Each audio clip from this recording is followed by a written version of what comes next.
As we learned in the last segment, no one who commits these fraudulent financial dealy-wheelies and corporate things goes to jail when they do something illegal. But did you know that they also do not go to jail for doing things that should be illegal, but for some reason are not at all illegal? It's true.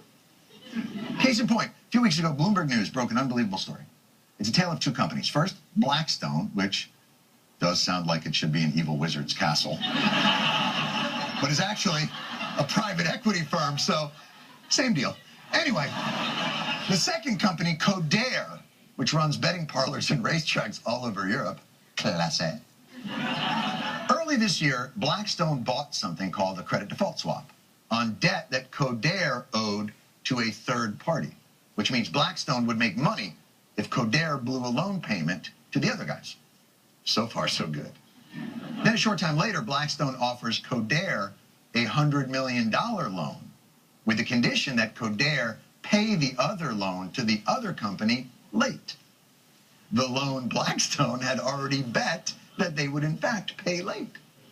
So Blackstone loans Codair $100 million. Codair deliberately pays the other loan 2 days late. The credit default swap is triggered, and Blackstone collects $15 million in insurance money. Now, I'm sure you're asking yourself, hey, I think I saw something like that in Goodfellas, when they get insurance on a restaurant and then deliberately blow the restaurant up.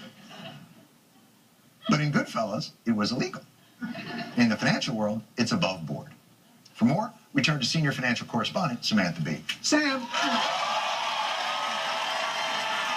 This is insane! So when a deal like this goes down, and it's, how much coverage has this incredibly egregious behavior gotten on the 24-hour financial news networks? Zero. It's got nothing?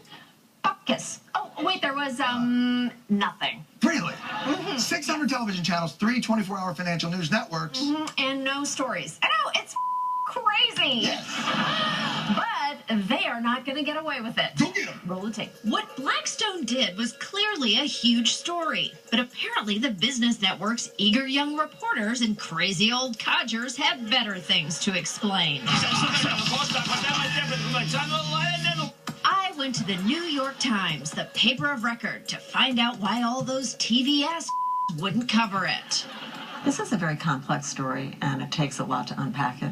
There's sort of a rule that if you can't describe it in 10 seconds, it's not something that they want to cover. All right, I'll take that as a challenge. I can just lay out the facts and 10 seconds, go. Blackstone loaned money to a Spanish gambling parlor company. They also bought insurance. Time's up. Okay, that was terrible. Let me try.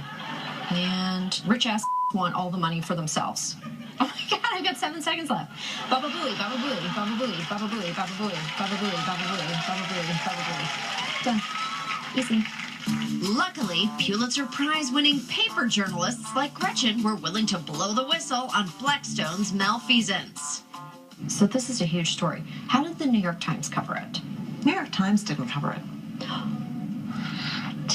Why? Why didn't you cover this story? You know, we are busier than one-armed paper hangers covering the miscreants that we identify. You know, this is just another day on Wall Street. So a front page headline for you would be, hedge fund with evil sounding name didn't do anything terrible today. I am drowning in material. Would you guys cover it if we snuck it into a gay wedding announcement? That's your jam. Not my department. I guess the Times is just too busy working trend stories on poop facials. Fine, if TV and print didn't have the stones for it, maybe the web would. Somebody tell Chris Brown to go punch Blackstone. Or better yet, I'll go to the pros. Okay, pitch me your best ideas. I need them to be crunk, I need them to be twerk, and mostly I need them to be amazeballs. You go, nerd. I kind of feel like anytime we get the chance to use a crazy Nicolas Cage photo or GIF in a post. Oh, I love that. I love that already. What Blackstone did is exactly like the plot of Saw. I really like it. I feel like it's a little dark. We could do it like, you know, Disney princesses explain the Blackstone story. You are full of great ideas. How about the Blackstone credit default swap deal is just like Ross and Rachel from Friends? Oh my god, I thought I was talking to young people. Why don't you just do a post about Joni and Chachi? They just weren't getting it. What I needed was a local newsman, some catastrophic weather, and this story would be everywhere. I hope you can hear me over this storm. In a brazen move, Blackstone Group loaned $100 million to a small, struggling Spanish company called Coder. What makes this so interesting is that they stipulated that Coder default on that loan so they could collect on... Sam, this is ridiculous. No, you're doing great. You're really selling it. This is not what I signed up for. Stay! Sam, enough. Kevin, get back here! You know you want this! All right, time to go viral. Commencing YouTube, DEFCON 1. Okay, get in there and do something adorable. Right now. Go. Frolic. Chase your tail.